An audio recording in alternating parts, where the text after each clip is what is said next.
Thank you so much for stopping by, my movie peeps. I have an insane amount of movie news here for you, so let me tell it to you. Some of these we'll be discussing here today, guys. In celebration of Superman early fan screening tickets going on sale, James Gunn dropped a whole bunch of details for his DCU. We got the director for Incredibles 3, and a lot of people are sad about it. We finally know when we're getting the trailer for Mortal Kombat 2. All of that and so much more. So you guys know the drill. Hit that like button, subscribe if you haven't already. And without further ado, let's just jump into our first movie news story. So earlier today, I posted my review for the live action How to Train Your Dragon movie. Be sure to check that out when you got the time. And well, some of you know the only live action movie I have been begging for years and years and years is for an adaptation of Disney's Hercules. Okay, that is like my favorite movie when I was a child. It has a real big special place in my heart, and I would actually love to see that brought onto the big screen again. And well, last we heard is that the movie is being produced by the Russo brothers, who are obviously very busy with Avengers Doomsday right now, and we got a small update on the movie, and I want to know what you guys think. So thanks to Daniel RPK, he lets us know the live action Hercules film is reportedly still in development at Disney. The Russo brothers want to retitle the film Hades and focus on the villain's story, while Disney wants it to be a faithful remake. And so that's what's kind of going on with the movie right now, and it's kind of surprising to hear because we heard after the live action Snow White movie came out and that doing pretty poorly for Disney standards, they kind of canceled plans on future live action remakes. One of them included a live action Tangled, but for the live action Hercules movie, they didn't seem to cancel it. I kind of understand why. I guess with the Russo brothers attached and that being more of an action driven adventure, I guess it's something they're still willing to risk, and I really don't know how to feel, because if you ask me, I'd honestly rather have the faithful adaptation. I want Hercules as the main character. I can't wait to see who they would cast. And just envisioning a lot of those iconic moments brought to life, I think could look really cool. But I know there's going to be tons of people that think maybe the Hades route is the better route, because Hades is an interesting character. It would also justify his existence because it would be putting a new perspective on the original. But to me, Hercules was the GOAT, and I want the GOAT to remain the main star. So I throw it off to you guys. Which version of the movie do you hope happens? The more traditional faithful one, or the one where Hades is the main character? And well, speaking of animated classics, this is a sentence I'd never thought I'd say, but Ice Spice has been cast in the Spongebob movie. So many of you know we are getting a new Spongebob movie headed to theaters entitled The Spongebob Movie: The Search for SquarePants. And some of the voice actors or celebrities that might appear in this movie have been revealed, from like George Lopez, Regina Hall, and Ice Spice. Ice Spice is even going to be making a song for the movie.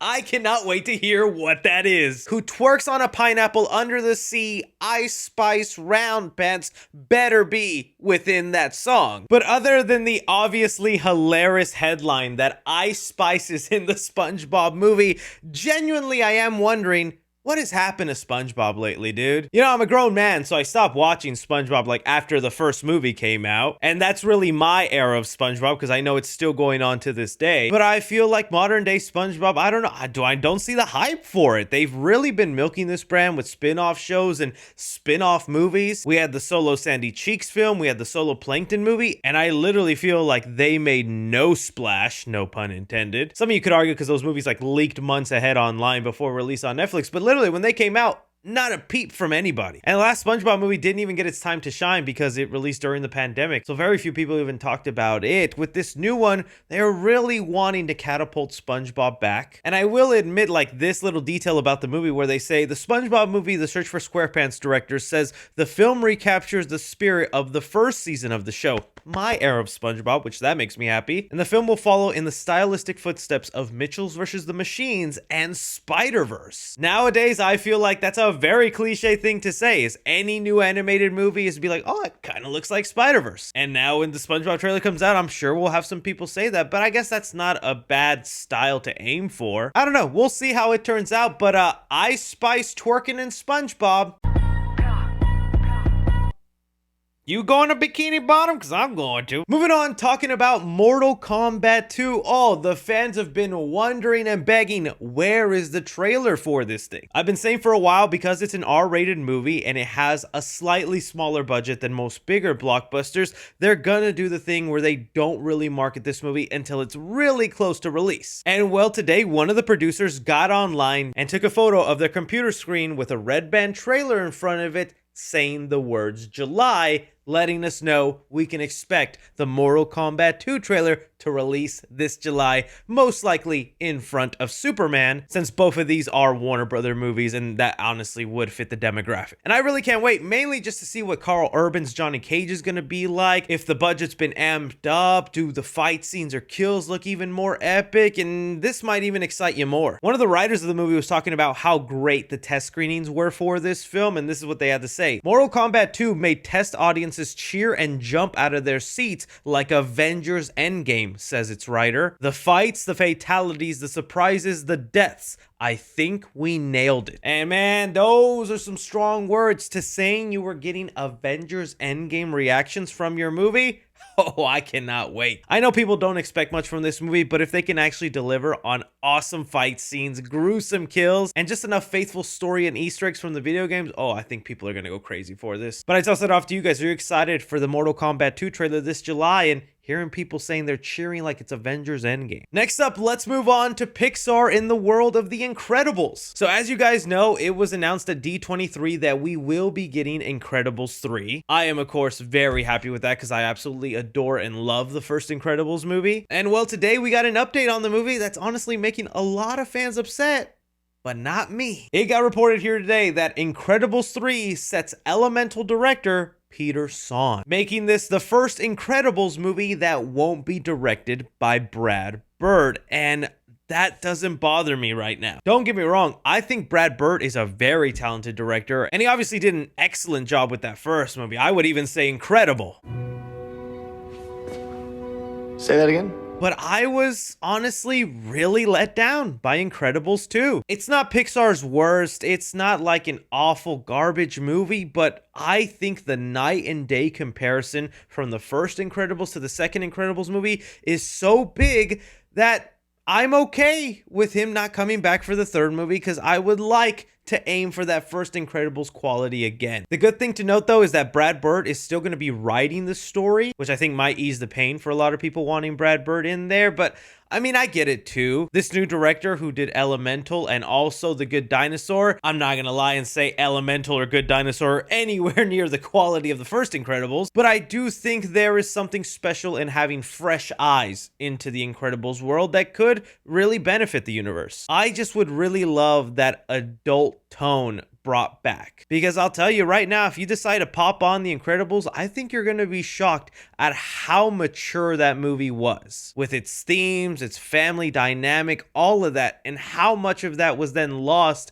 and not really explored in the second movie. So kind of for those reasons alone, I'm okay with this. I'm willing to see how it goes. But I toss it off to you guys. Are you very disappointed Brad Bird isn't coming back? Or are you like me, where you were disappointed enough with Incredibles 2 that you're willing to see these new fresh eyes on the property? But okay, it is now time to talk about some Superman. So today, tickets went on sale for the early fan screenings. You can get this by being an Amazon Prime member. And although it's been a whole day of these tickets going up on sale, if you live in the United States and are curious about this, I would still check to see if tickets are available. In my area specifically, almost every single theater is showing a 7 o'clock showing for Superman, and not all of them are completely out. So you could still have a chance. But to celebrate on that, James Gunn and a lot of the cast members involved with Superman dropped this really lengthy article with Entertainment Weekly that gave us so much detail about the movie, along with other things happening in the DCU. So starting off, we got one kind of big bombshell that James Gunn says a new Wonder Woman movie is currently being written. And oh, that made Wonder Woman fans so happy, because for the past couple of months, they have been on this losing streak with no updates on Wonder Woman, no idea what's happening, her getting her video game canceled. It was so nice to hear that a Wonder Woman solo movie's coming, aside from her TV show Themyscira. All is left to wonder though, who is writing this movie, who ends up directing it, and of course,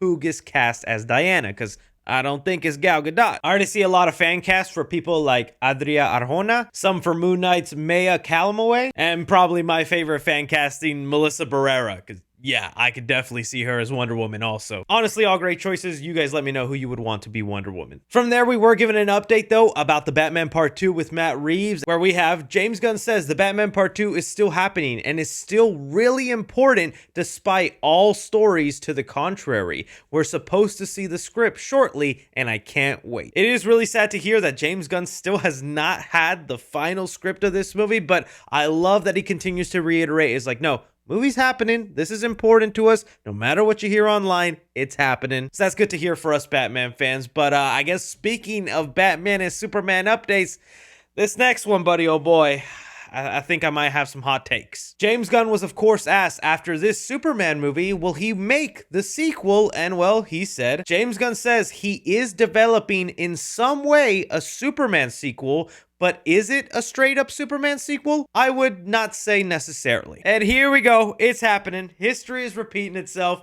And I'm so conflicted. It's been rumored for months that James Gunn is making a Batman and Superman team-up movie that would be more in line to World's Finest than a Batman versus Superman movie. And look, would I want a James Gunn movie where he has both Batman and Superman teaming up, doing some mission, working together? Heck freaking yes, give that to me. But do I love the idea that we are again following into this trap that the last universe did with a Man of Steel movie and then a Batman and Superman movie? That's the part that gets to me. And look, I already hear all the defendant down in the comments. Oh, Chris, but they wouldn't be fighting. They'd be working together and best friends. Big difference. Yeah, but you know James Gunn has definitely planned out this universe, so it'll probably make more sense. Why is it so hard for Superman fans just to get a Superman trilogy? I know that's still possible and could be in the cards. You can do team up movies and then eventually do a direct sequel to Superman, but I just know the DC's history where they take these team up movies and put aside these solo films like they did with Man of Steel 2 or Ben Affleck's Batman solo movie where they promised, yeah, after BVS, we're gonna get you those films, we're gonna get you, but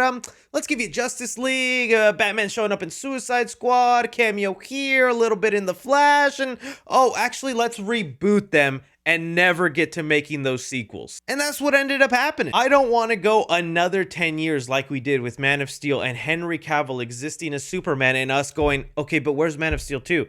Where's Man of Steel 2? Oh, he's finally gonna get it? You fired him. Oh, cool. Again, I know I'm being entitled and nitpicky here, but it's just being honest on my opinion here. But I'm telling you, if the only trilogy we get out of David Cornsweat's Superman is his solo movie, a Batman and Superman team-up film, and then a Justice League movie, I'm gonna take Crypto and make puppy soup out of him. Yes. Yes. But you guys let me know how you feel about this information. Anyways, guys, that is all movie news we currently have going on right now. I want to thank so much for taking time out of my day to watch me talk some movie news. Don't be forgetting to hit that like button, subscribe if you haven't already. Follow me on Twitter at 3C Films or on TikTok at 3C Films. But as always, I'm Chris. Take care.